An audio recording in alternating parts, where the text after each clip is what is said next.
And we officially live. Welcome to Let's Talk Mentorship. We have our lovely guests, Nyeko and Cara, with us. But before we go to their bios, I'd just like to ensure that we press live for our Instagram audience. And thank you for everyone that is joining us here today. As always, we like to make this interactive and engaging. This platform is for you, for our esteemed guests. So make sure that you're engaged. It's an interesting topic. It's something that I think we don't speak enough of. And today we're really going to focus on navigating diversity and mastering cultural nuances for impactful mentorship. So we know that there's lots of insights on South Africa's rich cultural history as a start. And this really truly offers us a unique opportunity for deeper, more inclusive mentorship. So I'd just like to start off with giving a brief bio. And I told both our esteemed guests that if I don't do their bios justice, they are most welcome to just expand on it. So let's start with Cara-Jean Petersen, currently the CEO of Phoenix, has been instrumental in steering the organization's mission of using crowdfunding technology to make tertiary education accessible and driving innovative ways to connect students to holistic support that enable a thriving environment and long-lasting social impact. And as we can imagine, lots of mentorship required within that context. So I'm very keen to hear Cara unpack how does this topic of today fit in there.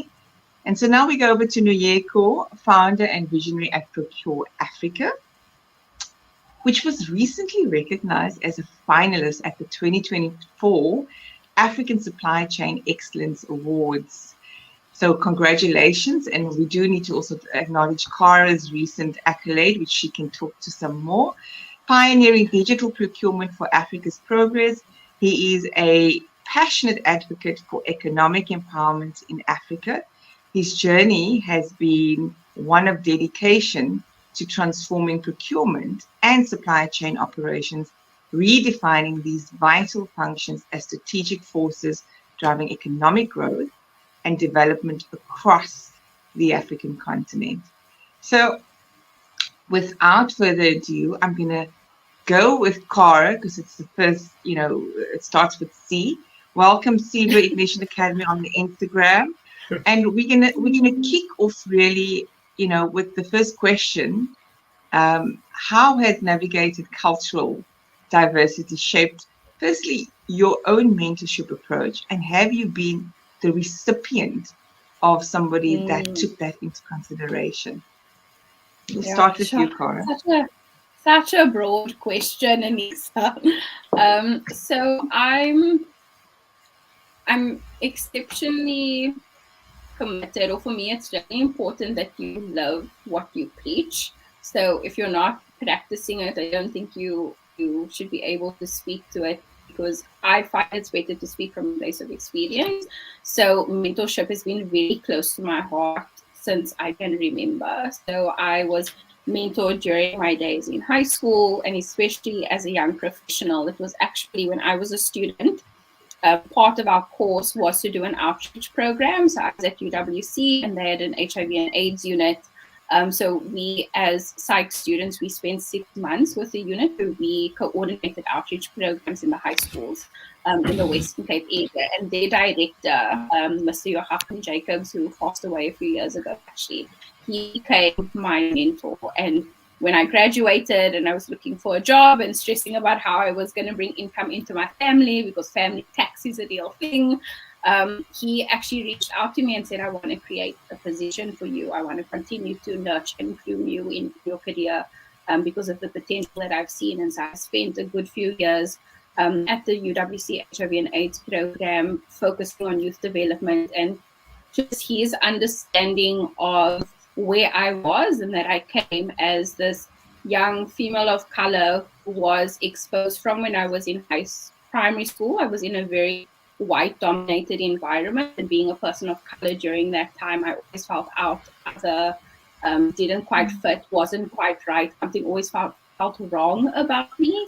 And he knew how to understand that context and invest in me to get my confidence up to where I could live out the potential that he always saw in me. And so during that grooming process, I just really felt a sense of responsibility. Who am I to not pay it forward? Who am I to not invest back the way others have invested in me? And so that's really been a big part of my life's purpose, is how can I, through the people we hire, through the people I mentor, through the young people we invest in, through Phoenix as an organization and the work we do, how do we make sure that these people understand that they are investment worthy, that we believe in them, that there's someone backing them. And yeah, I think that's just kind of how I've approached it, is that someone invested in me. And for me, I feel very strongly about being available and accessible to invest in others. And so it's something I do in a personal and a private and work capacity. And even today, I still have mentors in my life, in different areas of my life. So spiritually, professionally, finance, get a finance mentor if you don't have one, really important.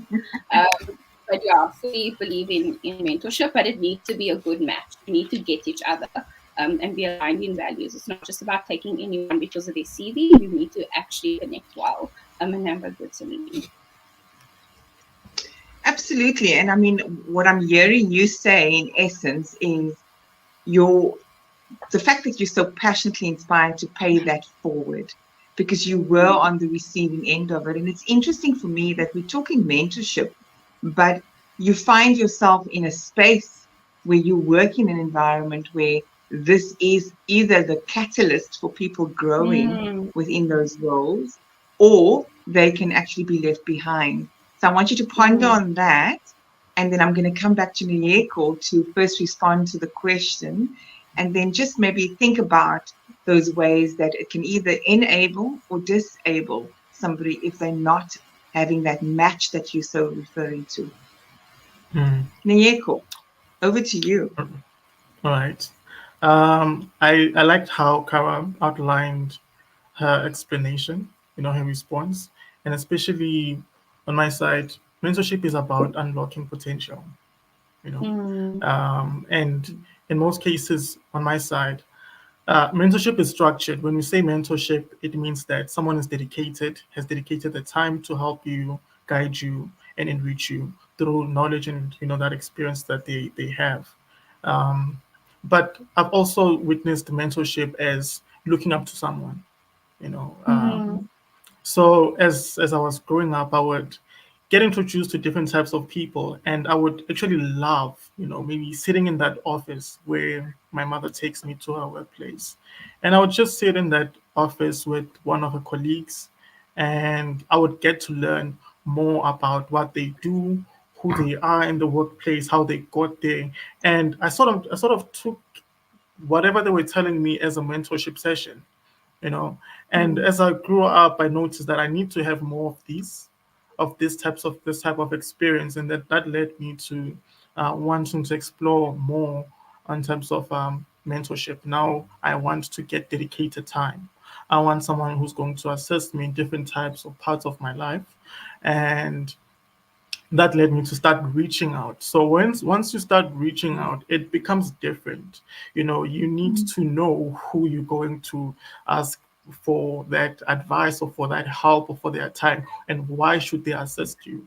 So that had, it made me need to prepare myself in terms of what do I bring onto the table, what have I done for myself, and how can this person help me. So once that is established, that explanation that, okay, this is where I am, this is what I've done, and I believe if you now come in, you will be able to assist me and we will be able to go forward. And yeah, that's how I got to get into the mentorship space. In terms of cultural diversity, I've had a wide diversity of people, mentors that have been assisting me in my journey. But at first, there was a thing of knowing where you are, your background, and being upfront, having transparency and being vulnerable to let Yeah. the other party know in terms of where do you come from and where do you want to go, so that they know your expectations of them, basically. And Yeah. with mentorship, you find that, okay, on my side, it's mostly people that are older than me, people obviously with much more experience. So I also see them as parents, And they, in that process of mentorship, it's like they will be treating you like a son or a daughter. And the advice that they'll be giving you, it's something that they can even give to their kids. So it's that sense of you're breaking out of your own world into someone else's reality, cultural background, and you're now learning and having a different experience. And you get to have that with different types of people, which is why it's very exciting to have a very cultural, diverse mentorship network. Yeah, I think Nyeko brought up something so important. It's about exposure. So you need to be aware of potentially your own bias and where you are and some barriers that you could be creating for yourself, and look at other individuals and, kind of dig deep within your social capital and say, who gets the space better than me, or who can expose me to a different perspective? And do I respect the fruits of their life? I think for me, at a different mentorship webinar I did, we spoke about how to identify the right mentor. And what I'd said is, look at the fruits of their life, not their CV, not how great their LinkedIn looks, not how great they talk about themselves. Look at the fruit, look at the actual fruits of the other people that they are mentoring. Or, they speak about a successful business. Do they have a successful business themselves that they can train you on building one? So looking at the fruit of someone's life and saying, do I want to produce those fruits in my life?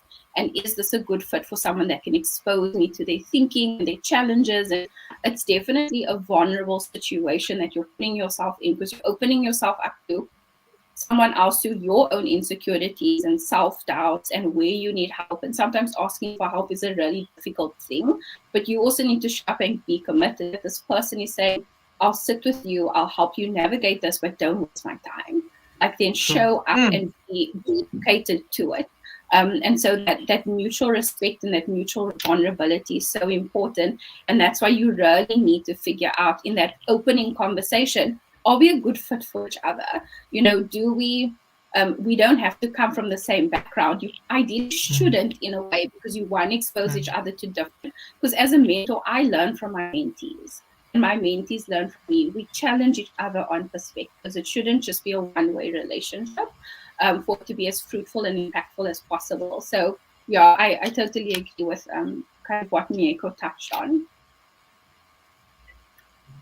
Yes. Now I want to respond to both of you, because there's a couple of things that's screaming at me. Okay, the first thing I'm going to go with was the last thing that you say. So somebody asked me also about having a mentee and having a coachee, and because you're speaking about biases and that there needs to be common ground and that people need to show up with commitment and not just being interested, because there's an exchange of time and looking at the impact the person has made in terms of showing up, rather than that very attractive resume or credentials that they have. These are all very important, but at the same time, it's also acknowledging that we need to go with the no judgment lens. We need to go in with a curiosity and being open and willing to learn and grow and reach understanding within that partnership exchange. Now, in saying that, we've gotten very sophisticated. I mean, I know both of you from the Level Up program in the enterprise supplier development space, and I know Nyeko on the De Beers Marine, both SIBA Ignition Academy programs. And obviously, Connect to Grow is the mentorship platform and program that SIBA hosts. On there, what I feel, what are your views and experience then on how the platform has enabled that the matches need to be secured in a way that you take the bias lens off? Because again, what you're seeing on the screen and how the system potentially matches you with somebody is not necessarily the only information we should make a decision on. We need to be quite discerning. How would you then say has your experience been? I'm going to go to Nyeko now. We'll do a ping pong between Nyeko going first now to this question. How has your experience in being on the receiving end of the Connect to Grow program and platform, as being mentored or mentoring others? And one last thing, just a caveat, I always call it a mentor mentoring partner and a coaching partner, I almost feel like a visceral knot in my tummy when we say coachee or mentee, because it's almost like they are less than. So for me, the language is also quite important in how we exchange that relationship, and that there's no feeling like the one is above the other. So I'm going to leave you now to Nyeko to respond on your experience. Yes. So with the Mentorship Connect platform, I think what actually stood out for me was the questionnaire that I had to fill up. Because I'm still looking out for mentors, and I'm also open to having a mentorship partner, someone that I can be able to teach and guide. But the questionnaire that I had to go through first, in terms of what do I need from a mentor, explaining myself, just having that detail where I'm outlining who I am, what I've done, which industry that I'm in, where do I need help, and what do I need from a mentor. So having that information outlined, I think it's the best thing to help us to connect, uh, you know, to someone who's looking to a mentor. So the mentor on the other side can easily understand what am I actually looking for. Are they that person that they can work with in terms of I'm looking for time. That is something that I always appreciate, someone's time, whereby you can probably give me an hour or 2 hours per month. And, I have my own schedule that I'd like maybe someone to come and play a part in. And, having that outlined before the interaction with the mentor, I think it's the best. And I've received a few good, um, you know, matches, and I'm yet to explore them. I love what you're saying there, because, if it is a reciprocal exchange, you need to be very clear on what is it that I would like to receive out of it, and not Yeah. just what do I take from it, because it is two-way. And I think there's a false belief that the mentor must just give us all the answers. But it's not, because there's lack of empowerment in that. Because how do you empower someone who is not always giving them just your game plan? You need to start stimulating their thinking around it. So I love that your approach goes in that direction, because what you're coming with is a body of knowledge and a vision of where you want to take it.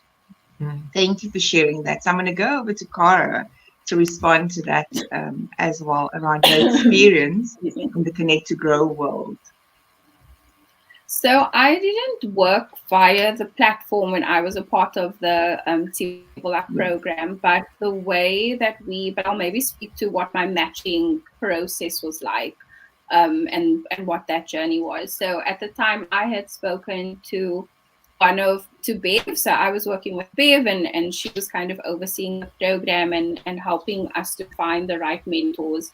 So I remember having a conversation with her around, these are the things that I'm focusing on, these are the things that I'm new to and concerned about, but she said, what is the kind of the two most critical things where you would really want guidance and support in what formats? I said, well, for me, it's finance. I was recently appointed. At that time, I had recently been appointed, or being groomed to be appointed as the CEO of Phoenix. And it was a role that I was being mentored in by the now group CEO. And that was a journey over years.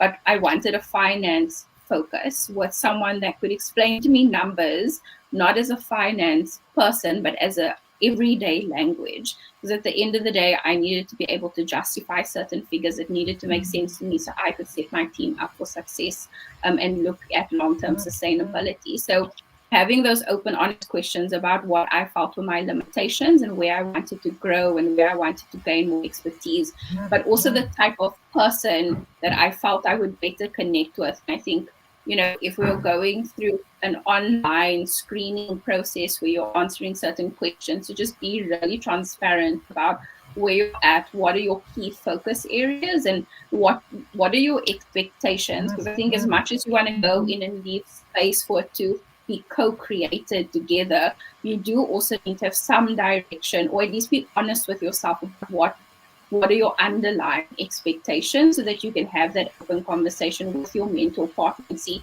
do we connect? Can we meet each other where we at, co-create together, grow from there?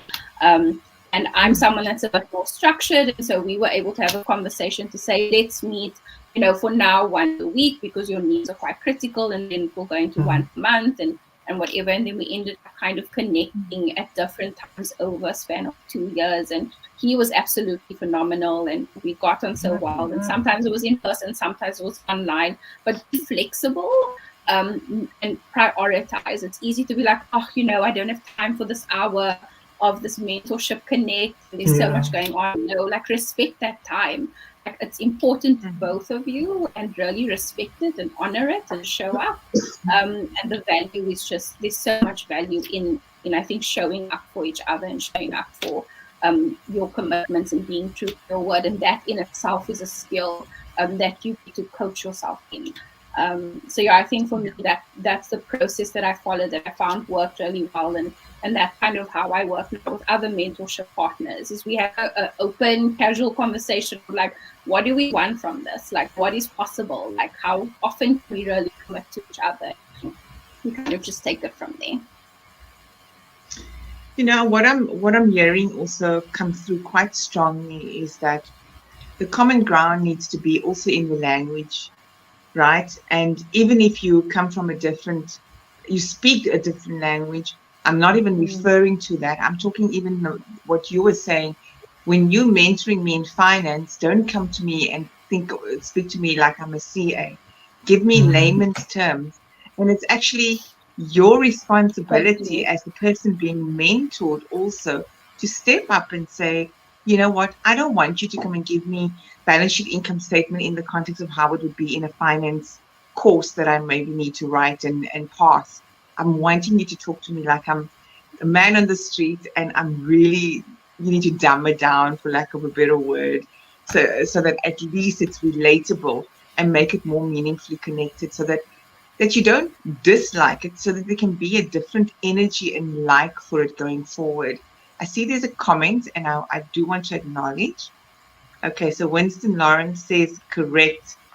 Okay, cool. So thank you. You concur with us. And Winston has been a long-standing mentor within the SEBA community. I mean, when I say long-standing, it goes back. I met him in 2007 and 8 when we were both mentors back in the day at SEBA Ignition Academy. So SEBA has really been instrumental in understanding the partnerships around, partnering people up with mentoring, and understanding the salience of that in the journey for both individuals that are in a work context as a student, but equally in the entrepreneurial landscape. So what I want to get to next is really, what are some of those key challenges that you both faced when mentoring across cultural lines, and how did you overcome it? And I'll give you an example where I've had to mentor students that's first language is not English, right? And it's very difficult because the frustration that can emerge for that person when you're speaking in a different language, but not, or you're using words that are not connecting for the person, or you're speaking about concepts or frameworks without undermining necessarily the person, it can be quite difficult. But you both need to know that there's one common ground in place, is to get the person reaching that next level of whatever it is they want to progress in. What are some of those challenges? So Cara, I'm going to go to you first now. Just share with us. So I'm trying to think if I've experienced any challenges, because I've been in mentorship, or I've mentored individuals who have been older than me, that have been younger than me, that have been, we've been of other races, same race. I think for me, sometimes what comes up, maybe even just family dynamics are different. So for example, I've mentored someone who was older than me and had a family, and I mean, I have a fur baby. I don't have my own kids yet, and that life comes up, right? Like, there's certain challenges with, with your children, or with managing a household. And that means that there's a different layer of understanding and flexibility around meeting times, or even the things that will occupy their space and cause anxiety that you might not be able to directly relate to. But I think that there's always a common ground in which you can connect. And I think one of the things that I see within the organization that I'm a part of and that I get to serve is that we come from such different backgrounds, different belief systems, different family dynamics, cultures, languages, but our vision is the same. Our core purpose of why we're here is the same. And I think having that golden thread is what keeps us quite united, and keep us committed into showing up for each other and serving one another. And so that's translated really well into my mentorship relationships, is that we're both here for the same reason, because we want to share best practices, show up for each other, support, invest in, and you need to be willing to just meet someone where they're at. So what are they bringing to the table today, and you unpack it together rather than coming with your other kind of preconceived desires or your own agendas. Like, meet each other where you're at. But yeah, I think in terms of that, just being aware of what is important to them as a person and what is might influence their decision making, and for you to be transparent about what is important to you and what influences yours. And then it's just about having really strong, open communication.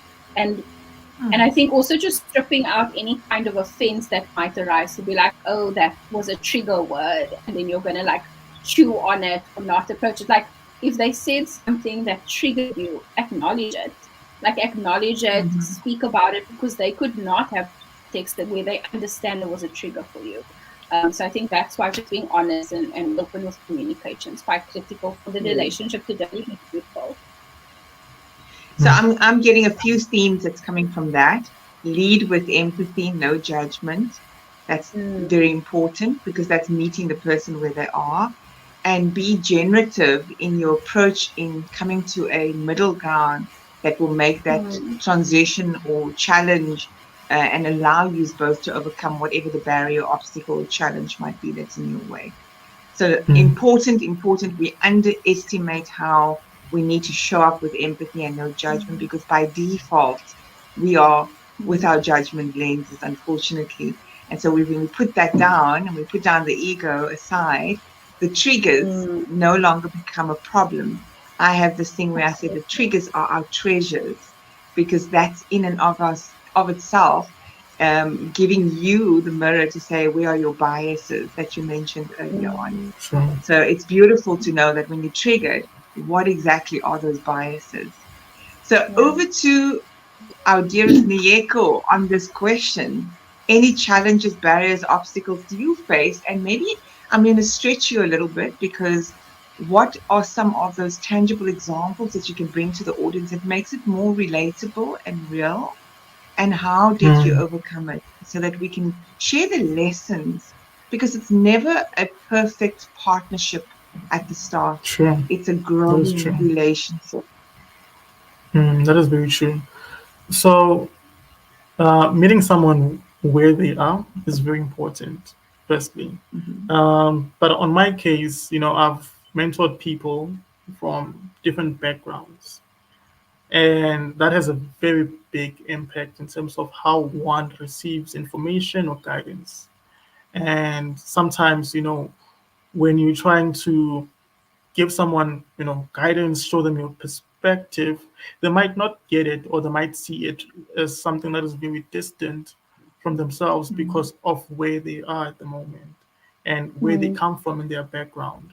So having noticed some of those types of challenges then leads to patience. You need to have patience with someone, knowing that for someone to see, I wouldn't say the light, but to see things in your perspective, you need to guide them in terms of, okay, take this step. Okay, before you can see the fifth step, at least see the second step, and step by step, they are going to be able to see your perspective in terms of, so because when it comes to mentorship, we mentor in different types of subjects. If it's personal life, maybe I mentor some boys who are about to complete high school, and now guiding them in terms of how they can go about, with their lives after school, in terms of varsity, if they are interested in entrepreneurship and all of those things, I can easily say, no, you must go to the university because that is where you're going to get a high standard of education. But maybe university hasn't been anything that is relevant to them at their home in terms of having uh, parents or anyone in the family who's went to varsity before. So that is totally irrelevant in terms of me trying to push that narrative to that person. Looking at grades as well, maybe they don't have the necessary grades to even qualify for school. So I have to meet them where they are. Okay, look, I still stand on saying that maybe you might have to go to university for you to be able to reach your goal. Let's say, okay, your marks are very bad. How can I guide you to say maybe next year go and improve on your grades so that you can move on to the next step. Yeah. So that also requires patience. Who are you hanging out with? Who are your friends?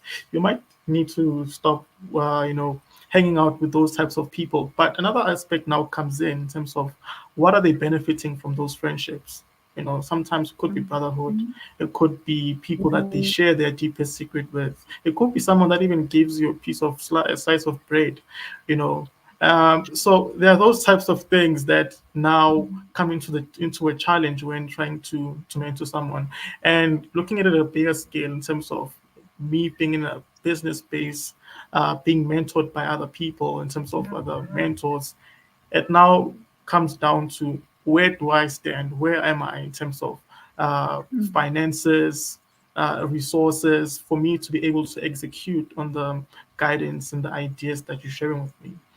So Yeah. those are the challenges, and I believe that patience is very important, and meeting someone where they are is the key. I want to add You want actually to to something that so there was something that Nyeko said, which I've seen in my own family's life in terms of that exposure and challenging certain conversations. So my mom, when she was growing up, it was still during apartheid, so you were only allowed to study at certain universities unless you took this like bizarre module like Greek mythology, which was only offered at a certain university. So my mom ended up doing that so that she was able to study at UCT at the time.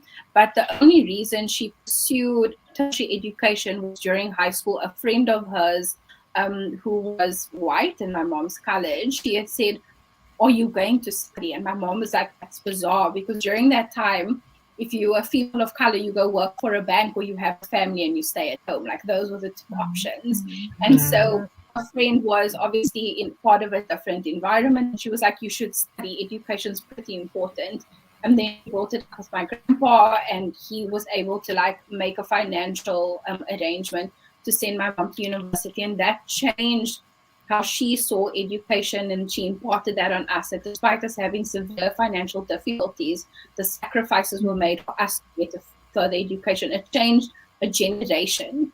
So I think that as much as when we connect with people from different financial circumstances or different backgrounds, you need to be willing to share your experience and your insights, but you also need to be willing to get in the trenches with them to help them. And I think that is something that must, or something that like falls short of some mentorship partnerships, is that you're not there as an advisor, and it speaks to your language about that power dynamic. You're not there as an advisor, you're there as a partner. Are you going to show up and get in the trenches with them and help them? My finance mentor, he sat with me for hours and hours going through spreadsheets, looking for funding, looking for things, looking for tools, taking me through financial statements. He was practically doing, he wasn't like, here's the information, how are you feeling? Okay, I'll see you next month. So you need to be willing, and I think that could be a challenge maybe, is are you willing to get uncomfortable, get in the trenches with the person that you're mentoring? And if you aren't, then maybe you're not yet ready for mentorship, because it's that level of commitment. And you need to do it in a way where there's not an entitlement, there's not an expectation, and understand, again, it's that partnership. But if you're not willing to get in the trenches with each other, then maybe you don't have what it takes yet. There's just a very salient point that you bring to the table, because I was going to talk about our own transferences, because if we haven't sat in the trenches ourselves, if we don't know ourselves intimately, we very much can go into a projection and transference mode. So whatever our life experiences were, or how we were again triggered through whatever those experiences were, either in our former years, in our careers, in our entrepreneurial journey, we must be mindful that that transference as a mentor can go across, and which would not make you sit in the trenches and get your hands dirty and hold that sacred space together alongside as your mentor did, because he could understand clearly this is what your need was. So how do we, I mean, this is a difficult one. It is something that we've got to be mindful. Do you sign up to be a mentor if you haven't done your own inner landscape clearing or your work, so to speak? And how do you then make sure that the person that's in front of you has done their work? And if you're picking up that there's a projection, you being mentored, do you feel it's important to highlight that transparently to the person? Any one of you can jump up and respond to that question. This is not in the questions that we prepared. And I told you both, I'm going to go with your energy and flow. No, 100%. I was just like, are we still ping-ponging? So I don't mind now going I'm first. going to give it to anyone. Cool. Okay. No, I don't mind going first. So I think for me, excuse me, from my side, what I think is really important is there's these two sayings that come to mind. One, you can't pour from an empty cup. And so you can't give what you don't have or speak to an experience you haven't experienced. So be authentic about it. If you don't know, be honest that you don't know. If they're experiencing something that you don't quite know how to navigate, be honest about it. And so I think for me, it's really important that even if your heart's desire is that I would really like to mentor someone because I think I have something to give here, then show up and be a mentor, but know it's going to take time and commitment, and you need to be willing to help do practical things to help that person based off of what your experience is. So if you don't know, be willing to find out together, right? Like there's so much value in that. And then the second thing is, in psychology, we have this thing where every psychologist needs a psychologist. So for me, every mentor needs a mentor. So if you're mentoring someone, you need to then also be willing to commit to another mentorship partnership and be willing to be mentored, because you will learn things from them that will help you navigate your own mentorship relationship. So for me, those are the two things to help that partnership. Absolutely, and that's why I call it a partnership, right? Because there's the reverse mentoring that will take place in any way. I'm going to hand over to you, Nyeko, to share. On that response. We constantly learn from our mentees to a lesser or greater degree. Winston. Most definitely. Yeah, that is true. And looking within yourself first is very important, so that you know what you have in your arsenal. What resources, what experience have you had in the past, and does this person that is coming to you looking for mentorship fit those resources or experiences that you have? If it's something that you haven't experienced before, to help that mentorship partner is just to refer them to someone who has that experience. That would be the best way to assist them. Refer them to someone, and then they're going to get that assistance. And things like triggers, those are obviously going to come up in every relationship. I believe that's a given, whereby you're also going to learn more about yourself during that mentorship relationship, which you're going to be having with that individual, where they bring up something, and to you it was a bias, and you end up questioning yourself, having to go back and reflecting on that trigger point. And that's how it's supposed to be. It's a journey whereby we are always discovering ourselves through other people. Love the discovery part, because it is a generative type of partnership. It's never a static, it's never set in stone. And what the person may have come to you with for that particular mentoring or guidance could expand into so many different directions. And I suppose that's where we need to be more open and flexible. which leads me to the next one, which we have touched on in many contexts of this conversation. But how can mentors develop cultural intelligence to build stronger, more empathetic connections? So I'm going to go with you, Nyeko, and then we'll go back to Cara. Okay, so obviously developing interpersonal skills is very important as a mentor. Knowing how to build relationships and keep a relationship with your mentorship partner is very important, and being not having a closed mindset, being open-minded, Yeah. being able to ask questions, and don't assume that just because someone comes from this culture, this is what they do, this is how they are supposed to be doing things. Being able to ask, so if it's religion, be open-minded, ask about it, celebrate when they're celebrating, because it's not really a big deal. It's just like having joy, sharing joy with each other, and yeah, just understanding, where they are. If they are making small steps, they're making progress in terms of what you're guiding them towards. Celebrate. If they are crying, cry with them, but help them to wipe their tears and just keep them going. So it's just that, friendship type of thing. Once you now in a partnership, in a mentorship relationship, it's no longer professional, whereby I have to keep this distance between me and this person because of I know better and they know less. Or no, it has to be a friendship, because we are starting this mentorship partnership for something that is going to exist in the long run. So it's nice to see on my side when I get mentors that helped me 5 years ago, seeing the progress that I'm making now, and they're currently clapping hands saying that, wow, you're doing this, you're doing great. That is built through that empathic connection. It's long lasting.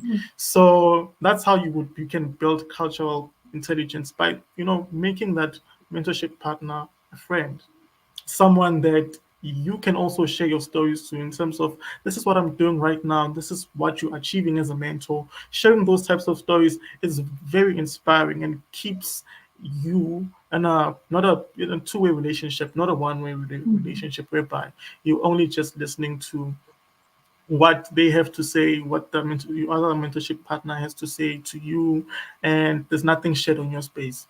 So that's how it is. Yeah. So I'm getting authenticity, I'm getting keep it real, keep it raw, for it to evolve into sort of a meaningful exchange that extends way beyond the initial partnership of that mentor exchange. So that's really great. I'm going to hand over to Cara to say, what is this term cultural intelligence anyway, right? We've got social intelligence, we've got emotional intelligence. Maybe let's divert that a bit more in that direction with you to respond. What exactly is your view on cultural intelligence, and how would you show up with this? I think it's definitely, there's different understandings and there's room for interpretation, and so it's quite a term to touch on.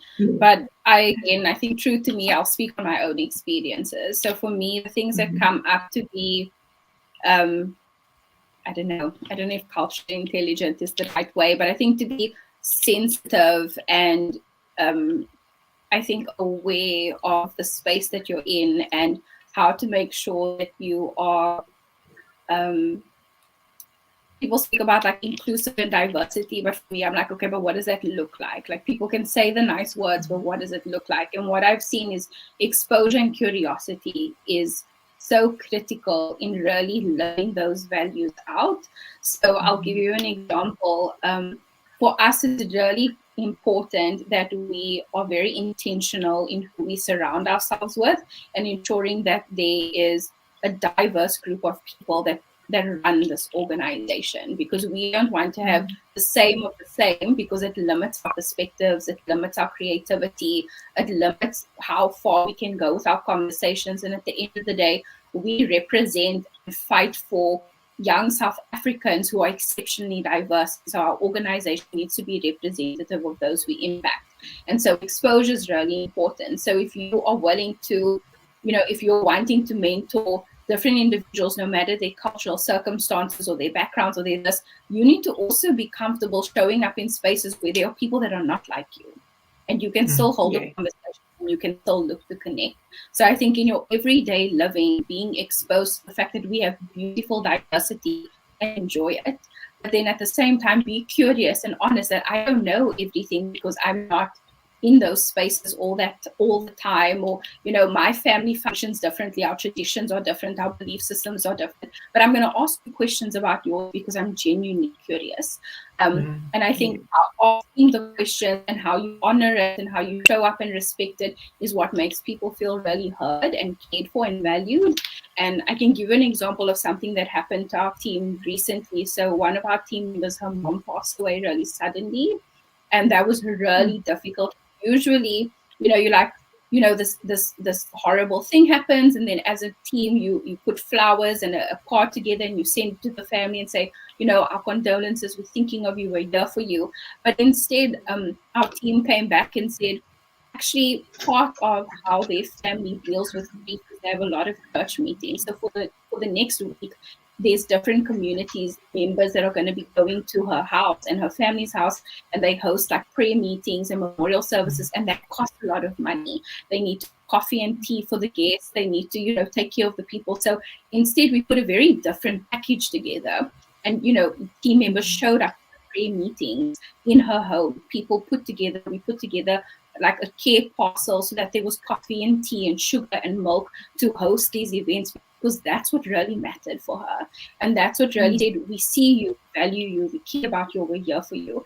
And so I think you can transfer that over into any connection, whether it's a mentorship relationship or just connecting with people generally, is be curious as to who they are and show up in that way and respect their traditions. But while I say that, at the same time, I would be very cognizant or mindful that we ourselves shouldn't use our culture as an excuse to be insensitive to anyone else. And it shouldn't be something that is allowed to be exploited. Because in the same breath, we've also had instances where someone made a comment and it offended another person. I was like, man, that's just my humor. I was just joking. No, like we have a standard way of connecting with one another. We have organizational or team values and beliefs. And at the end of the day, that's what you honor. And it's that mutual respect. So for me, I think sometimes people can use it as, but that's my culture. And it's a way to kind of mask insensitivity or abuse. And I think you need to be very cognizant of it, that we don't get to hide behind that, because at the end of the day, you get to have mutual respect no matter the cultural background that you're from. I think those are things that you need to see, the shadow and the light of cultural intelligence. Yes. Beautifully explained. I think for those that are listening in, I love that you brought in a practical example, even though it wasn't a mentoring exchange, but that is absolutely what we need to be cognizant of. And it requires a certain level of consciousness to be able to step into understanding. Again, it comes back to understanding your own light and your own dark, for you to be able to show up in the way that's needed for that particular person in that particular context. And what I'm also hearing as a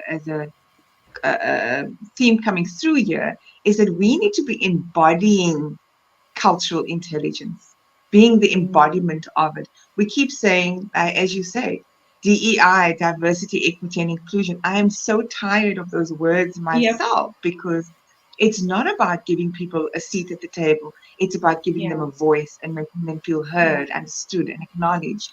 And the same applies for in a partnership for mentoring. Both parties need to feel heard, understood, and acknowledged with the cultural nuances that are underpinned by that partnership. Otherwise, it's very difficult, and both need to almost contract up front and say, you know what, if there is an awkwardness, we're going to contract up front that we are going to be open and transparent and call it out. Because that's the other thing that's not happening. What I'm hearing you say is, let's call each other out in an empathetic way, but in a way that is going to not continue the trend or the behavior, because we want to drive behavior change. that is sustainable for that partnership to flourish in the end, right? Mm. So, lady and gentlemen, I told you this time is going to go by fast. We have 10 minutes remaining in our time here together. So, Nyeko, how are you feeling now? We said this is only an hour, right? It's actually an hour so long. Time is flying. So we have 10 minutes, and I doubt that we're going to get through everything, right? But let's maybe dabble into some of your success stories where cultural understanding significantly impacted a mentorship outcome. So yeah, I want us to be a bit more specific. And I think, Cara, you touched on in the beginning of our conversation where there was success in that partnership. Maybe you want to touch on how you paid it forward, or think about, I'm going to go to Nyeko first now, but think about this in the context of that success of that early experience for you, Cara. How have you paid it forward to continue the success rate of that cultural complementary partnership that you have now got in whichever environment you're doing so? Nyeko, so maybe if you can share your success stories of cultural understanding, practical My examples. practical examples of the cultural understandings. So I would, you know, explain it in a way whereby I was benefiting as a mentee or a mentorship partner. Someone was being mentored, and I had a very big success when my mentor was understanding where I'm coming from, uh, understanding my challenges as a mentorship partner, someone who who doesn't have a lot of resources like them, but they would make time and even make an effort sometimes to come and pick me up so that we can meet up for coffee. And that was very great because that now led me to have an understanding in terms of when someone really wants to help you, they will make the time and they will even make the effort. But it was because we had that connection as well. Having a connection with the mentor is very, very important. Once that mentorship connection is it's set, obviously you would need to be vulnerable first before that can be established. You would need to be open in terms of your challenges, where you are, where you want to go. And if your mentor is interested in helping you to get there, they are going to make the effort. And obviously I had to show up with consistency, making sure that the other times when I can show up, I do show up on time. Or even get there earlier before they can even get there, on our meeting spot. And that also showed them that okay, this guy is very motivated and dedicated to what he's trying to achieve. So if I do not show up, then it's a problem. Then I do understand that, what, I am going to go and assist this person and make them, help them to show up and continue this journey that they have started. And that was through understanding where I'm coming from, understanding my background and where I was. So yeah, it's about emotional intelligence, I guess. Yeah, Yes, as yes. Winston would say, it is. Winston's comment says it all, right? It It's is. upset. It is. Yeah, it is Thank emotional you for that intelligence at the end of wise the day. comment there. Mm. Okay, so thank you for sharing that. I want to get at least one more question in, so I want to quickly go to Cara in terms of her response, and then we'll move on to the next question. Okay, I'll try to give it short and sweet. So I think I'll also switch up a bit and share an example of when I was being mentored. So back in my early career, my mom had gone through a really messy divorce, and because of that, we were in, our financial circumstances were worse than ever. And she needed to relocate for a job, and our family needed to split up. And so I was couch hopping for a while, and that was really difficult because I'm very close to my family, and so being away and split from my siblings, split from my mom during very young professional days was very difficult for me. And I was struggling to show up for work. I was really struggling with my mental health. I wasn't myself. And my mentor was able to identify this, to be like, you know what, I'm not seeing Cara at her best, but I'm not going to approach it as she is in this moment. I'm going to look at her holistically. And what do I know about her holistically and her circumstances and what is going on? And he was, in his wisdom, he was also able to pick up to say she's going through things that I'm not the best equipped to handle, but I am going to connect her to someone else that's better suited.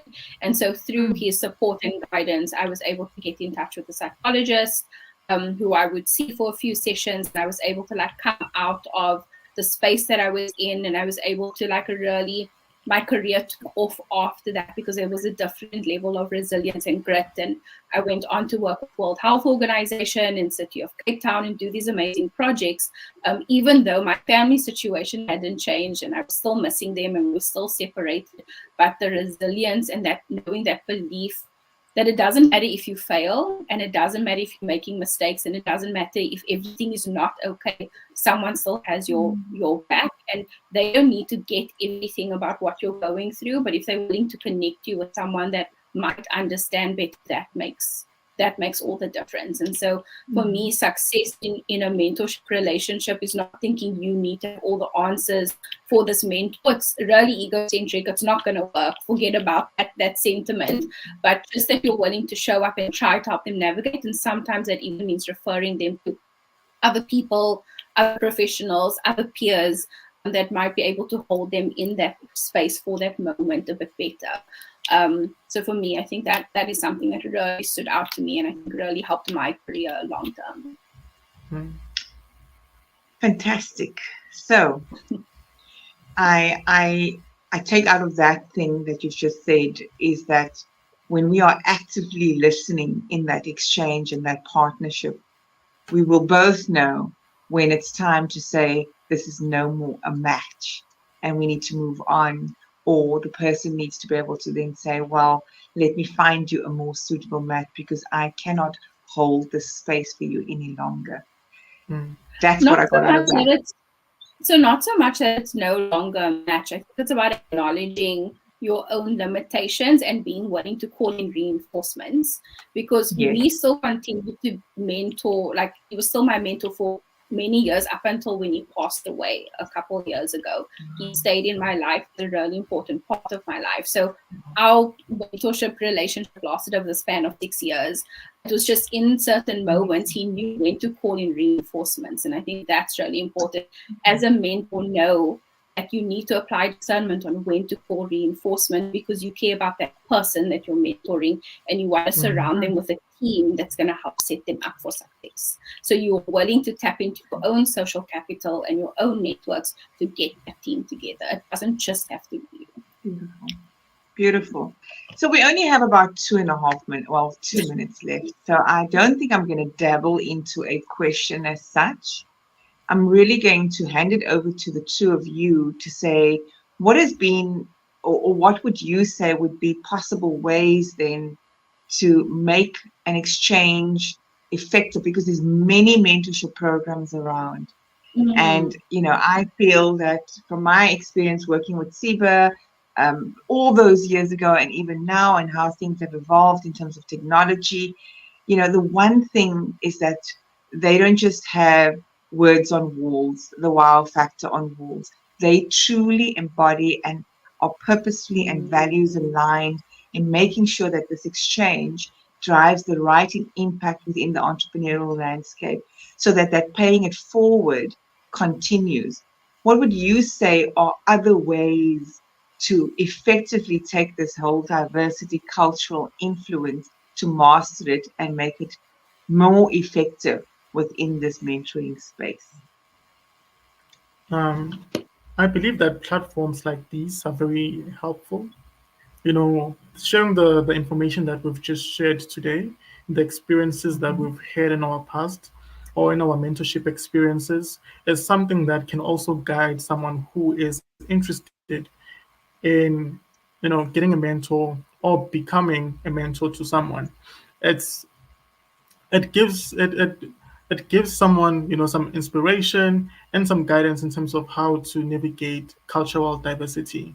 And I also believe that some things in writing would be good, in terms of maybe writing articles, a short book or ebook about cultural diversity in mentorship, and also, redefining mentorship as not only a professional or guiding relationship, but as guiding someone that you care about, because you need to care about someone that you are giving your time to. So with that, I think that's how we can improve the cultural diversity in mentorship. Nyeko, I'm going to make that call to action. Maybe I'm going to put that out to you. Would you like to be part of putting a resource like that together with the help of ChatGPT, but also your own lived experience? Because I know most people use ChatGPT. Yes, I will. And we certainly can. So let's get in touch with Tanya and our team. And there definitely are training resources that are available. But what I love that you're saying is let's make this particular subject matter part of that, so that people are better equipped to have that exchange better and handle it better going forward. Yes. Over to you, Cara, before we say goodbye to our lovely guests that have been here with us. Cool. Let me again try to keep it short and sweet. So I think from my experience, what I would advise is there are lots of platforms to connect, and sometimes it can become quite overwhelming. So I think just find the one that works for you. I strongly recommend being mentored and being willing to mentor someone else. But in saying that, be flexible and be willing to be creative and innovative about what mentorship looks like. I think it doesn't have to be this structured, regular commitment. It doesn't have to be in person. It doesn't have to be once a month. It doesn't have to be for an hour. It can be whatever you have committed it to be. If you have 15 minutes to speak to someone and it's a different person every few weeks, cool. When I started my role as the CEO, I knew that there was a lot I didn't know, and you don't know what you don't know. So I committed on once a month I was going to do a 35-minute coffee with someone who was smarter than me across different industries, and I consider them mentors. I can reach out to them at any point, but it was just about that quick, fast connection. Tell me, like, how do you do what you do? What keeps you motivated? What is your daily routine? How do you motivate your team? How do you connect? How do you handle conflict? And it wasn't about their industry. It was about their approach to their team, the work they did, their leadership. And they all had different perspectives. And that was how I was feeding myself while having a regular mentor. And you can be that too. If you only have a little bit of time, you can't commit to a long-term thing, that's still okay. I think be honest with what you can commit to, and that be okay that it doesn't look like everyone else's. So for me, I would just encourage creativity and flexibility around it, and that it can be not conventional. It can be unconventional, right? Like for me, mentorship shouldn't fit inside anyone's norms or preconceived ideas. It's how you choose to connect with those people.